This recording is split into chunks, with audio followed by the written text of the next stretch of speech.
The morning sun filtered through the tall glass windows of Meridian Financial Bank, casting a golden glow over the polished marble floors and the bustling lobby. The bank was a symbol of prosperity and trust, its grand architecture and crystal chandeliers reflecting the wealth and power it held. Customers moved in and out, their footsteps echoing softly as they conducted their financial transactions. Among them was a young girl, her presence unassuming yet filled with quiet determination. Maya Freeman, a 13-year-old black girl, stood in line, clutching a thick envelope tightly in her hands. The envelope contained $5,000, a significant sum for someone her age. The money was a combination of prestigious math scholarships she had earned through her academic excellence and birthday gifts from her parents and relatives. Today was a milestone for Maya, a day she had been looking forward to for weeks. She was here to deposit the money into her own savings account, her first step toward financial independence. Maya's father, Frederick Freeman, was the chairman of Meridian Financial Bank. He had always emphasized the importance of financial responsibility and independence, values he had instilled in Maya from a young age. Despite her privileged background, Maya wanted to experience the process of managing her own finances, just like any other customer. She didn't want special treatment because of who her father was. She wanted to earn her place, to prove to herself that she could navigate the world of finance on her own terms. As she stood in line, Maya's mind wandered to the future. She imagined the possibilities that her savings could unlock, perhaps investing in a startup idea one day, or funding a study trip abroad. The thought filled her with excitement and pride. She had worked hard for this moment, and she was ready to take the first step toward her dreams. But as she waited, Maya couldn't help but notice the subtle differences in how customers were treated.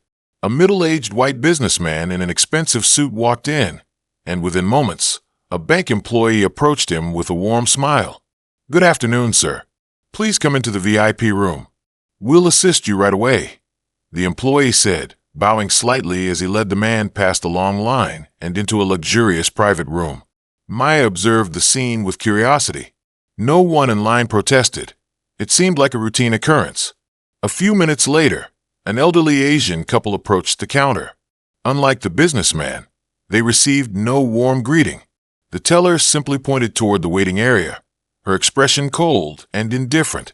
The couple exchanged a brief, puzzled glance but said nothing, quietly heading to the seating area to wait in silence. Next in line was a Spanish man in work clothes, holding a simple check. He wasn't asking for a large loan or conducting a complex transaction. He just wanted to cash a check. But instead of handling it promptly, the teller began to ask rapid-fire questions. "Do you have ID? Where's your social security card? Do you have a work contract?" The requests felt like a challenging exam, specifically for him, while the white customer before him had cashed a check without such scrutiny. Maya felt a knot form in her stomach. She had attended financial events with her father, where people talked about fair service and the customer coming first.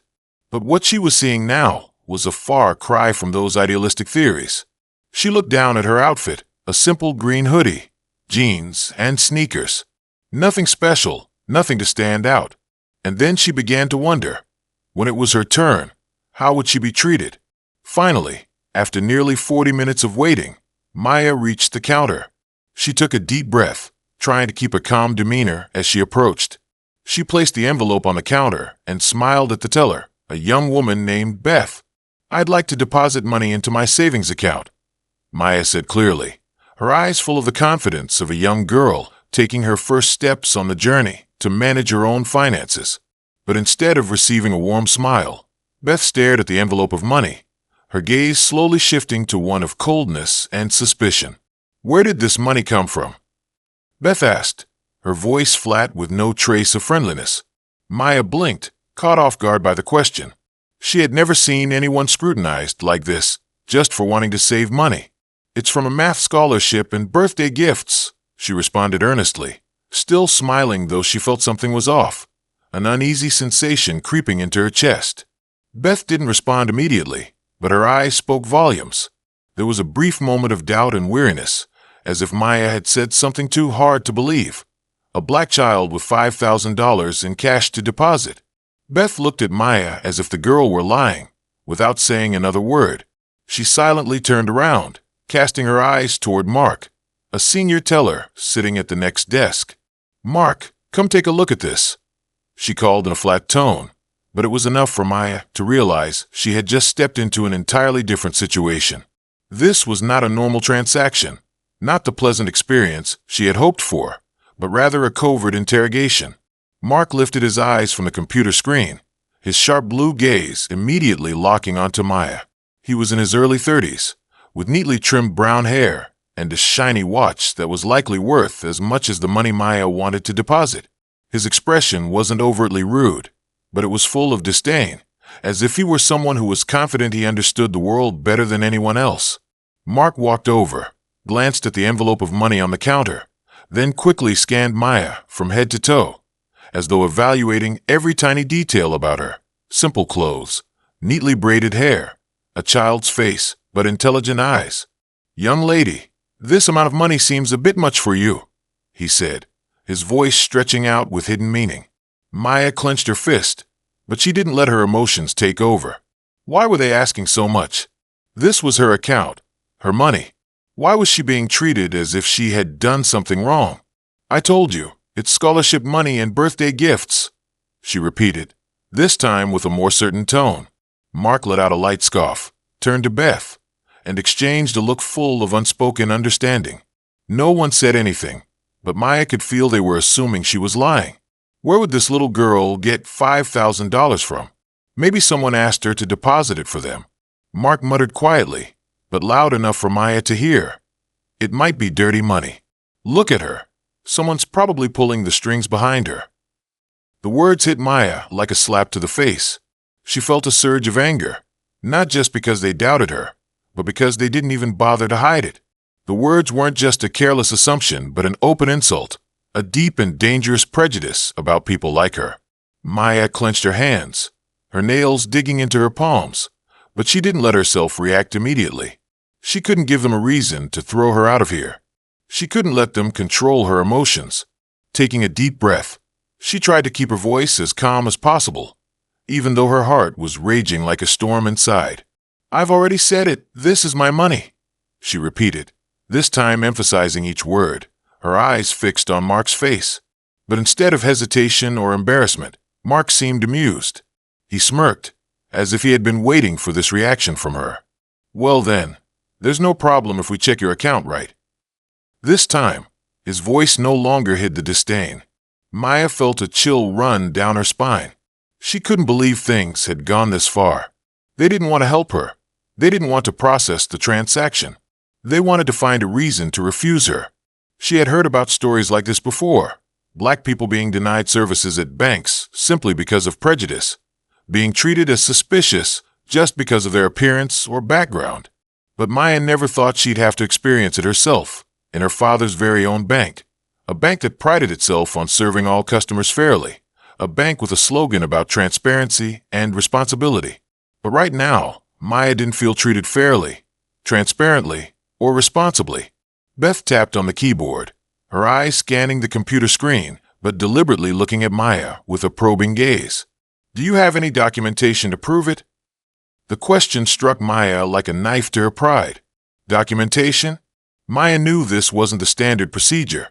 The customers before her hadn't been asked for any documents, hadn't been asked to present IDs or any other paperwork. But she was being put in a completely different situation, just because she was a black girl.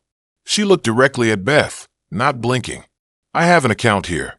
I've already provided the information." Her voice was unwavering. But instead of continuing with the transaction, Beth quickly glanced at Mark, then nodded slightly, as if they had silently agreed on something. Maya's stomach tightened. What were they doing? She knew they were stalling, trying to make things difficult for her, to make her feel unwelcome. Mark sneered, turning to Beth, his voice dripping with self-satisfaction. "We need to verify her account. Maybe we have a money laundering case here." This time, he wasn't whispering. He said it loud enough for everyone around to hear. Maya suddenly felt the eyes of other customers on her. Some people looked at her with curiosity, others with hesitation, while a middle-aged woman stared at her with a look full of doubt. Maya felt like she was nailed to the spot, scrutinized as if she had done something wrong. But she knew she hadn't. The problem wasn't with her. The problem was with them. And she wasn't going to let them make her afraid. The atmosphere in the bank grew tense, as if an invisible fog had settled over the entire space. The customers around them paused, some deliberately turning away, pretending not to notice what was happening. But there were also some glances of concern, as if they, too, sensed that something was wrong in the way the girl was being treated. Beth and Mark, who until now had tried to maintain control of the situation, exchanged looks and signaled another employee. Within seconds, a woman with an air of authority appeared from the management office and slowly made her way to the counter. She wasn't in a rush, nor did she seem like she was dealing with a customer in need of assistance. On the contrary, her deliberate, slow steps felt purposeful, as if she were a judge walking to the courtroom to pronounce a sentence on a criminal who had already been judged before the trial even began. Jessica Keller, branch manager of Meridian Financial, was a middle-aged woman in her early 40s, with neatly styled blonde hair and impeccable attire. Each step she took radiated confidence, the kind of confidence that comes from never having to humble herself before anyone. She had worked at this bank for more than 15 years, rising to the position of manager thanks to impressive numbers and reports and her ability to maintain order in her branch. But the order she maintained was not for all customers. She had heard Beth and Mark quickly summarize the situation, but instead of checking the system to verify the account or following proper protocol by asking Maya questions, Jessica immediately took several seconds to evaluate the girl from head to toe. That look was not just curiosity or a simple assessment. It was a judgment, a verdict, a categorization. And in Jessica's mind, Maya was immediately labeled a black child walking into the bank with more money than what she believed a child like her should have. Jessica tilted her head slightly, offering a faint smile, a smile that contained no kindness. "Whatever, sweetheart, this money isn't for you." Her voice was gentle, but it carried an unmistakable tone of disdain. It wasn't a question or a request for confirmation. It was a statement. Maya didn't blink, didn't flinch. She had seen that look before, from teachers who didn't believe a black student could be good at math, to store employees who kept a close watch on her whenever she walked in, as if she could steal something at any moment. But this time, she wasn't going to ignore it. "Why not? This is my money," she said slowly, emphasizing each word, her eyes never leaving Jessica Keller. She didn't blink, didn't look away, didn't back down. Jessica raised an eyebrow, clearly not expecting a child to dare respond to her like that. But in just a moment, her calmness returned. "Maybe you should go to one of those places that specializes in cash deposits." She leaned down slightly, her voice lowered but still loud enough for the nearby customers to hear. "Places where people like you tend to go." Those words hit Maya like a slap across the vast lobby of the bank. People like you. She had heard those words before, but never so blatantly thrown at her like this. She could see an elderly woman standing in line nearby hesitate, her eyes flickering with surprise. A middle-aged man quickly turned his gaze elsewhere, pretending not to hear anything. Another bank employee deliberately lowered their head to focus on their computer screen, as if they wanted nothing to do with the situation. No one said anything. No one protested. But Maya couldn't stay silent anymore. Her throat tightened, not from fear, but from a rising anger swelling in her chest.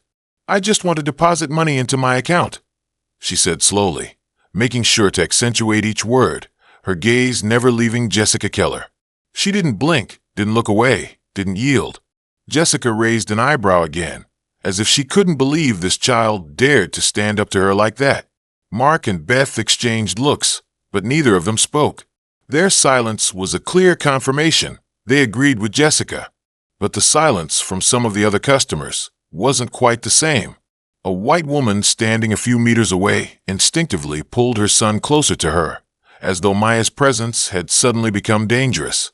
A man in a blue shirt glanced at the girl for a moment, then shook his head, as if he didn't want to get involved in whatever was going on. But then, an older man, possibly a postal worker, standing at the back of the line, crossed his arms over his chest and looked at Jessica with clear disapproval in his eyes. He didn't say anything, but his gaze said it all. Jessica didn't seem to notice any of that. She straightened her vest, grabbed another envelope from the counter, and looked at Maya as if the girl were an inconvenience, disrupting her work. "Sweetheart, you should leave. We have the right to refuse service if we find something suspicious," Jessica said, her voice now sharper. Maya repeated, her voice now sharper.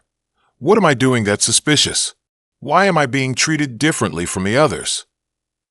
Jessica sneered, but this time she didn't hide her contempt. "If you continue arguing like this, I'll have no choice but to call security." Maya couldn't believe what she had just heard. Security? Because she wanted to deposit money into her own account? Were they really trying to make her out to be a troublemaker? Her hand instinctively clenched around her phone in her hoodie pocket.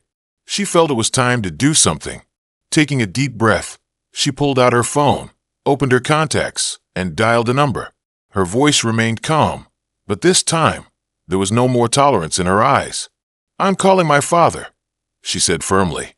And as those words fell, the air in the bank shifted completely. The atmosphere in Meridian Financial Bank grew tense as Maya Freeman, a 13-year-old black girl, stood her ground at the counter. Her simple green hoodie, jeans, and sneakers contrasted sharply with the polished, professional attire of the bank employees. The thick envelope containing $5,000, her hard-earned scholarship money and birthday gifts, sat on the counter, a symbol of her determination to take her first step toward financial independence. But instead of being met with the respect and professionalism she expected, Maya was met with suspicion, judgment, and thinly veiled prejudice.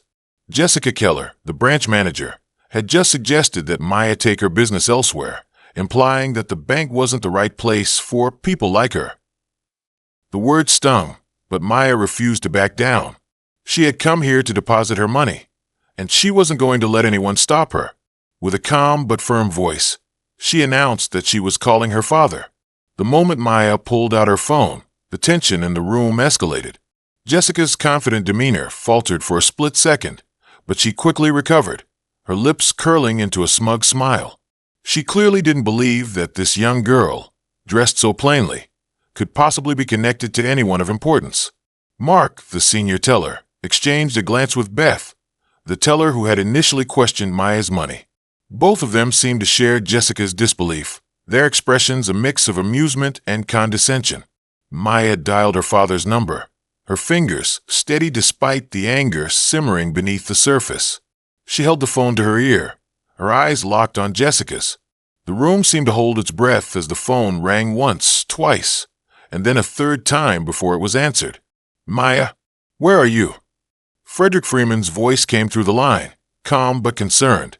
"I'm at the main branch of your bank," Maya replied, her voice steady but laced with frustration. "They won't let me deposit money into my account, and now they're asking me to prove that I'm my father's daughter." The silence that followed was deafening. Jessica's smirk faded, replaced by a flicker of uncertainty. Mark and Beth exchanged uneasy glances, their earlier confidence wavering. The other customers in the bank, who had been quietly observing the scene, began to murmur among themselves. The name Frederick Freeman carried weight, and the realization that this young girl might indeed be the chairman's daughter sent a ripple of shock through the room. Maya handed the phone to Jessica, who hesitated for a moment before taking it. Her hand trembled slightly as she pressed the phone to her ear. "This is Jessica Keller," she said, her voice noticeably less confident than before. Frederick Freeman's voice was sharp and commanding, cutting through the tension like a knife. "Miss Keller, I'm giving you exactly 3 minutes to explain what's going on." Jessica's face paled as she struggled to find the right words. "Mr. Freeman, this is just a misunderstanding. We were following security protocols to ensure that—" "Security protocols?" Frederick interrupted, his tone icy. "What kind of security protocols involve insulting a child, openly discriminating against her, and dismissing her just because she doesn't dress like a wealthy person?" Jessica opened her mouth to respond, but no words came out. She glanced at Mark and Beth, who were now visibly nervous, their earlier smugness replaced by fear. The other employees in the bank had stopped what they were doing, their attention fully focused on the unfolding drama. Frederick's voice grew even colder. "I'll be there in 10 minutes. In the meantime, I suggest you start preparing an explanation for your behavior." He hung up, leaving Jessica standing frozen, the phone still pressed to her ear.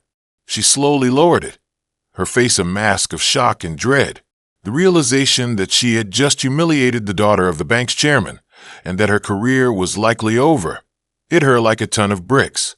Maya stood tall, her arms crossed, her expression one of quiet triumph. She didn't say anything, but her eyes spoke volumes. The other customers in the bank were now openly staring, their murmurs growing louder.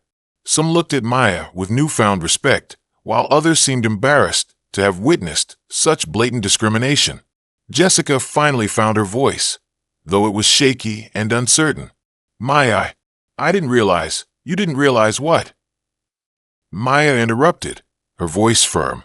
"That I was telling the truth, that I have every right to be here, just like anyone else." Jessica flinched, her usual confidence completely shattered. She turned to Mark and Beth, who were now avoiding eye contact, their faces pale. The three of them knew they were in deep trouble, and there was no way to talk their way out of it. The next few minutes passed in tense silence. The bank employees moved about their tasks with nervous energy, casting furtive glances at Maya and Jessica. The customers, meanwhile, seemed unsure of what to do. Some continued with their transactions, while others lingered, clearly curious about how this situation would unfold. Finally, the sound of hurried footsteps echoed through the lobby as Frederick Freeman arrived, flanked by Diane Porter, the bank's chief operating officer, and several senior board members. Frederick's presence commanded immediate attention. Tall and imposing, with an air of authority that was impossible to ignore, he strode into the bank with a look of barely contained fury. Jessica, Mark, and Beth stood frozen, their faces a mixture of fear and resignation. Frederick's eyes swept over the scene, taking in the sight of his daughter standing tall and defiant, the envelope of money still on the counter, and the visibly shaken employees. "Maya," Frederick said, his voice calm but firm. "Are you okay?" Maya nodded, her expression softening slightly as she looked at her father. "I'm fine, but they wouldn't let me deposit my money. They treated me like I was doing something wrong." Frederick's jaw tightened as he turned to Jessica. "Miss Keller, care to explain?" Jessica opened her mouth, but no words came out. She glanced at Mark and Beth, who were now staring at the floor, unable to meet Frederick's gaze. Diane Porter stepped forward, her expression stern. "We've already reviewed the security footage from earlier today. It's clear that there was a pattern of discriminatory behavior towards certain customers, including Maya." Frederick's eyes narrowed as he looked at Jessica. "You're fired. Effective immediately." Jessica's face went white, but she didn't argue. She simply nodded, her shoulders slumping in defeat. Frederick turned to Mark and Beth, his voice cold and unyielding. "You two are also fired. Pack your things and leave." Mark and Beth exchanged a glance, their faces pale, but they didn't protest. They knew there was no point. The other employees in the bank watched in stunned silence as the three of them gathered their belongings and left, their careers at Meridian Financial over. Frederick turned to the remaining employees, his expression still stern, but with a hint of determination. "This kind of behavior will not be tolerated at Meridian Financial. Starting today, we're implementing new policies to ensure that all customers are treated with respect and fairness, regardless of their appearance or background." Diane nodded in agreement, stepping forward to address the employees. "We'll be rolling out mandatory training programs on anti-discrimination and fair customer service. Anyone who fails to meet the new standards will be removed from the system." The employees nodded, their expressions a mix of relief and apprehension. They knew that things were about to change, and they would have to adapt quickly. Frederick turned back to Maya, his expression softening. "I'm proud of you, Maya. You stood up for yourself, and in doing so, you've exposed a serious problem in this bank. Because of you, we'll make sure that no one else has to go through what you did." Maya smiled, her earlier anger replaced by a sense of pride and accomplishment. She had come to the bank to deposit her money, but she had ended up sparking a much-needed change. As she looked around the lobby, she could see the beginnings of a new era at Meridian Financial, one where fairness and respect were not just ideals, But reality's the lobby of Meridian Financial Bank was eerily quiet after Frederick Freeman's arrival and the swift firing of Jessica Keller, Mark, and Beth. The remaining employees stood in stunned silence, their eyes darting nervously between Frederick, Diane Porter, and Maya. The customers, too, seemed unsure of how to react. Some continued with their transactions, while others lingered, clearly curious about what would happen next. Frederick Freeman, the chairman of Meridian Financial, stood tall and imposing in the center of the lobby. His presence commanded attention, and his expression was a mixture of anger and determination. He had just fired 3 employees for their discriminatory behavior, but he knew that this was only the beginning. The problem ran deeper than a few bad apples. It was systemic, ingrained in the culture of the bank, and he was determined to root it out. Maya stood beside her father, her arms crossed, and her expression calm but resolute. She had been humiliated and treated like a criminal simply for trying to deposit her own money, but she refused to let it break her. Instead, she had stood her ground, and in doing so, she had exposed a serious problem within the bank. Now, she was ready to see real change. Frederick turned to Diane Porter, the bank's chief operating officer, and nodded. Diane stepped forward, holding a tablet in her hands. She tapped the screen, and a moment later, the security footage from earlier that day began to play on a large monitor mounted on the wall. The footage showed a series of scenes that painted a damning picture of the bank's culture. A white businessman in an expensive suit walked in and was immediately greeted with a smile and escorted to the VIP room. An elderly Asian couple was rudely directed to the waiting area, their presence treated as an inconvenience. A Spanish man in work clothes was interrogated about his ID and work contract, while a white customer before him had cashed a check without any questions. And then there was Maya, a 13-year-old black girl, treated with suspicion and disdain simply because of her appearance. The employees and customers watched in silence as the footage played, their expressions a mix of shock and discomfort. It was one thing to hear about discrimination, but seeing it play out on screen was something else entirely. The evidence was undeniable, and it was clear that this was not an isolated incident. It was a pattern of behavior that had been allowed to fester for far too long. Frederick stepped forward, his voice calm but firm. What you've just seen is unacceptable. This is not the kind of behavior we tolerate at Meridian Financial. We pride ourselves on being a bank that serves all customers with respect and fairness, but clearly, we've fallen short. He paused, letting his words sink in before continuing. Starting today, we're implementing a series of reforms to ensure that this kind of behavior never happens again. We're going to rebuild this bank from the ground up, and we're going to make sure that every customer who walks through these doors is treated with the respect and dignity they deserve.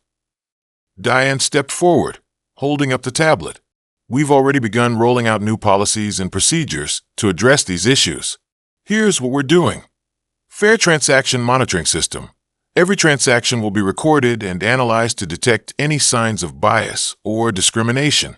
Employees will be held accountable for their actions, and any incidents of unfair treatment will be addressed immediately. Mandatory anti-discrimination training.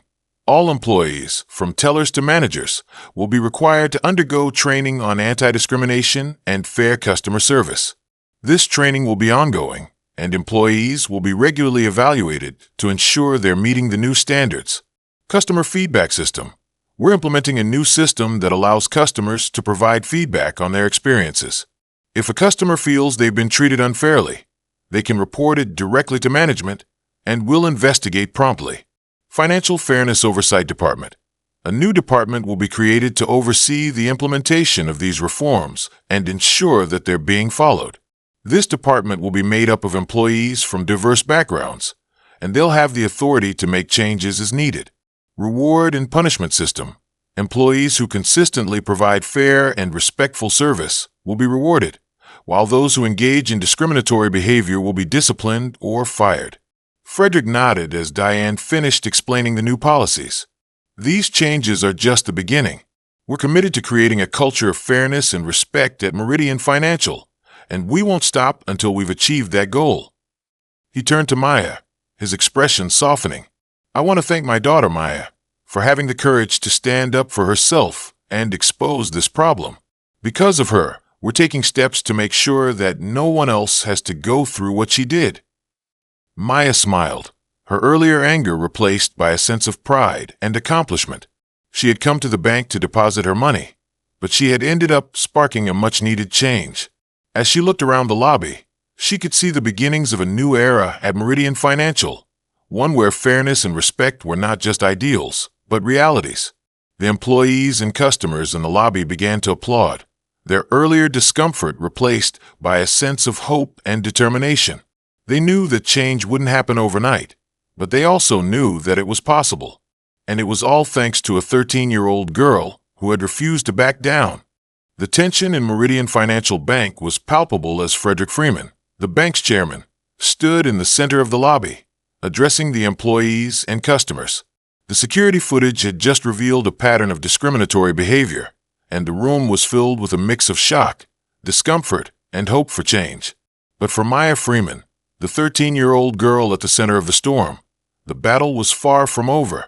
As Frederick and Diane Porter outlined the new policies and reforms, Maya stood quietly beside her father, her arms crossed, and her expression calm but resolute. She had been humiliated and treated like a criminal simply for trying to deposit her own money, but she refused to let it break her. Instead, she had stood her ground, and in doing so, she had exposed a serious problem within the bank. Now, she was ready to see real change. But as the applause died down and the employees began to disperse, Maya couldn't shake the feeling that there was more to this story. The discrimination she had experienced was just the tip of the iceberg, and she knew that the real battle was just beginning. Frederick turned to Maya, his expression softening. "Maya, I'm proud of you. You stood up for yourself, and in doing so, you've exposed a serious problem in this bank. Because of you, we're going to make sure that no one else has to go through what you did." Maya nodded, but her mind was already racing. She had seen the way the employees had treated her, and she had heard the whispered insults and condescending remarks. But she also knew that there were others who had experienced similar treatment, customers who had been ignored, interrogated, or dismissed simply because of their appearance or background. As the lobby began to clear, Maya approached Diane Porter, who was still holding the tablet with the security footage. "Miss Porter, can I see the rest of the footage?" she asked, her voice calm but determined. Diane hesitated for a moment, then nodded. "Of course, Maya. But I have to warn you, some of it is difficult to watch." Maya nodded, her expression serious. "I know, but I need to see it." Diane handed her the tablet, and Maya began to scroll through the footage. The scenes were damning. A middle-aged black woman was ignored for nearly 40 minutes, while white customers who arrived after her were served immediately. An elderly Hispanic man was interrogated about his ID and work contract, while a white customer with a similar transaction was served without any questions. A young Asian woman was rudely directed to the waiting area, her presence treated as an inconvenience. Maya's heart sank as she watched the footage. She had known that the discrimination she experienced wasn't an isolated incident, but seeing it play out on screen was something else entirely. The evidence was undeniable, and it was clear that this was a systemic problem that had been allowed to fester for far too long. As she continued to scroll through the footage, Maya noticed something else, a pattern of behavior among the employees. They would exchange glances, whisper to each other, and make subtle gestures that signaled their disdain for certain customers. It was a covert form of discrimination, one that was harder to detect, but just as damaging. Maya handed the tablet back to Diane, her expression grim. "This is worse than I thought," she said quietly. Diane nodded, her expression equally serious. "I know, but we're going to fix it. Thanks to you, we're taking steps to make sure that this kind of behavior never happens again." Maya nodded, but she knew that the real battle was just beginning. The discrimination she had experienced was just the tip of the iceberg, and she knew that there were others who had been treated even worse. She was determined to make sure that their voices were heard, too. As the day wore on, Maya began to talk to some of the other customers who had been in the bank that day. She approached the middle-aged black woman who had been ignored for nearly 40 minutes, her expression sympathetic. "Hi, I'm Maya," she said, extending her hand. "I saw what happened earlier, and I just wanted to say, I'm sorry." The woman looked at Maya, her expression a mix of surprise and gratitude. "Thank you, sweetheart. It's not your fault, but I appreciate you saying that." Maya nodded, her expression serious. "It's not right what happened to you. And it's not right what happened to me, either. But we're going to make sure that it doesn't happen again." The woman smiled, her eyes filled with hope. "You're a brave girl, Maya. I'm glad you stood up for yourself." Maya smiled back, but she knew that her work was far from over.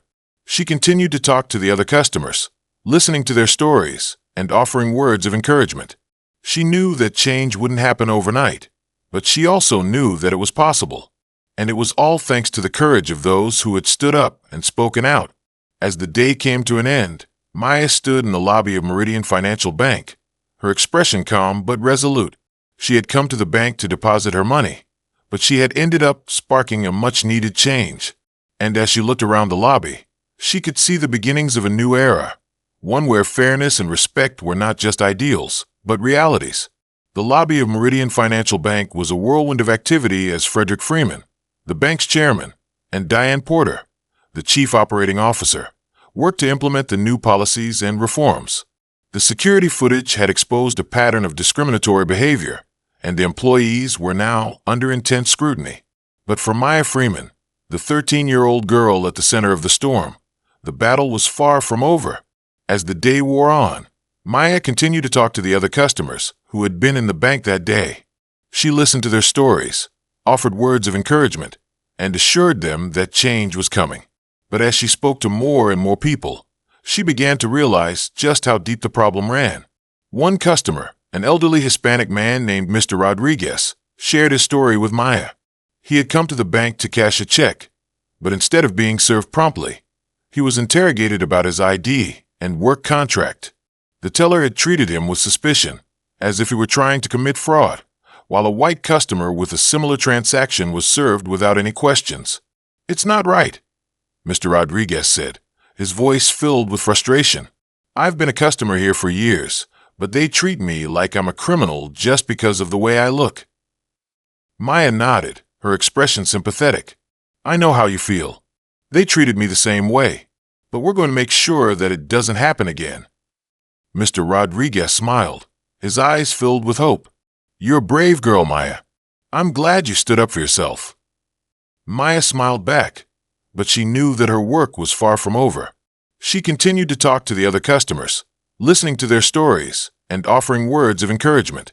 She knew that change wouldn't happen overnight, but she also knew that it was possible. And it was all thanks to the courage of those who had stood up and spoken out.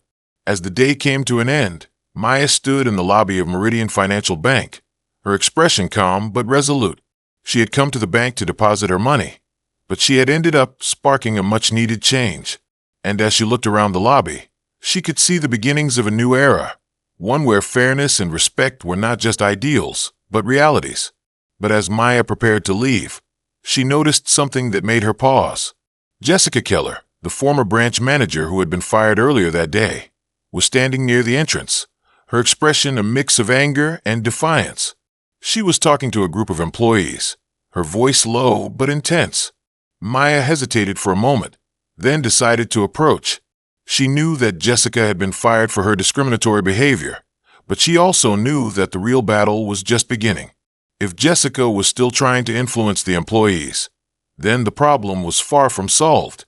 As Maya approached, Jessica turned to her, her expression cold and dismissive. "What do you want?" she asked, her voice sharp. Maya stood tall, her expression calm but resolute. "I just wanted to say, I'm sorry." Jessica raised an eyebrow, clearly surprised. "Sorry? For what?" "For what happened earlier," Maya replied. "I know you were just doing your job, but it's not right to treat people the way you did." Jessica's expression softened slightly, but there was still a hint of defiance in her eyes. "You think you're so brave, don't you? Standing up to me, getting me fired, but you don't understand. This is how things work. This is how the world works." Maya shook her head, her expression serious. "No, it's not. And it doesn't have to be. We can change things. We can make sure that everyone is treated with respect and fairness." Jessica laughed, but there was no humor in it. "You're just a kid. You don't know how the world works." Maya's expression hardened, her eyes filled with determination. "Maybe I am just a kid, but I know what's right, and I'm not going to stop until things change." Jessica stared at Maya for a moment, her expression a mix of surprise and respect. Then she nodded, her defiance fading. "Maybe you're right. Maybe things do need to change." Maya smiled, her expression softening. "Thank you. That's all I wanted to hear." As Jessica turned and walked away, Maya felt a sense of relief. She knew that the battle was far from over, but she also knew that she had taken an important step. By standing up to Jessica and showing her that change was possible, she had planted a seed of hope. As Maya left the bank, she felt a sense of pride and accomplishment. She had come to the bank to deposit her money, but she had ended up sparking a much-needed change. And as she looked around the lobby, she could see the beginnings of a new era, one where fairness and respect were not just ideals, but realities. Maya dials her father's number and hands a phone to Jessica. Frederick Freeman's voice is sharp and menacing as he demands an explanation. Jessica, realizing her grave mistake, tries to stammer out an excuse, but Frederick cuts her off, ordering her to wait for his arrival. Frederick Freeman, accompanied by Diane Porter and senior board members, storms into the bank. The atmosphere becomes tense as everyone realizes the gravity of the situation. Frederick confronts Jessica, Mark, and Beth, firing them on the spot for their discriminatory behavior. The bank security footage reveals a pattern of discrimination against minority customers. Frederick and Diane review the footage, shocked by the systemic bias within their own institution. They decide to implement sweeping reforms to ensure fairness and transparency. Frederick announces a complete restructuring of the bank. New policies are introduced, including a fair transaction monitoring system, mandatory anti-discrimination training, and a financial fairness oversight department. Employees who fail to meet the new standards will be removed from the system. News of the incident spreads rapidly, making headlines and sparking debates on social media. Maya becomes a symbol of change, inspiring others to speak out against discrimination. The public praises Meridian Financial for taking swift action, but some in the financial industry criticize the reforms as excessive. Other banks, feeling the pressure, begin to review their own policies. Some launch financial fairness training programs, while others resist the changes, fearing it will slow down business processes. The public demands transparency and fairness from all financial institutions. Maya is invited to join the Financial Fairness Council, a new body responsible for evaluating policies and addressing customer complaints. She accepts, determined to continue fighting for justice in the financial industry. The Financial Fairness Council holds its first meeting, with Maya as one of its key members. They discuss strategies to combat discrimination and ensure fair treatment for all customers. Maya's insights and experiences are invaluable in shaping the Council's agenda. Meridian Financial rolls out mandatory anti-discrimination training for all employees. The training focuses on recognizing and eliminating biases, as well as providing fair and respectful service to all customers. Employees who fail the post-training assessments are removed from the system. A new customer feedback system is implemented, allowing customers to report any perceived unfair treatment directly to the management. The feedback is taken seriously, and any complaints of discrimination are investigated promptly. Employees who receive positive feedback for fair service are rewarded, while those reported for discrimination are disciplined immediately. This new system incentivizes employees to treat all customers with respect and fairness. Frederick Freeman holds a press conference to publicly apologize for the discrimination that occurred at Meridian Financial. He reiterates the bank's commitment to fairness and transparency, vowing to lead the industry in implementing meaningful reforms. The reforms at Meridian Financial inspire other banks to follow suit. The financial industry begins to shift towards greater accountability and fairness, driven by public demand and the fear of similar scandals. Maya's story becomes a lesson for an entire generation.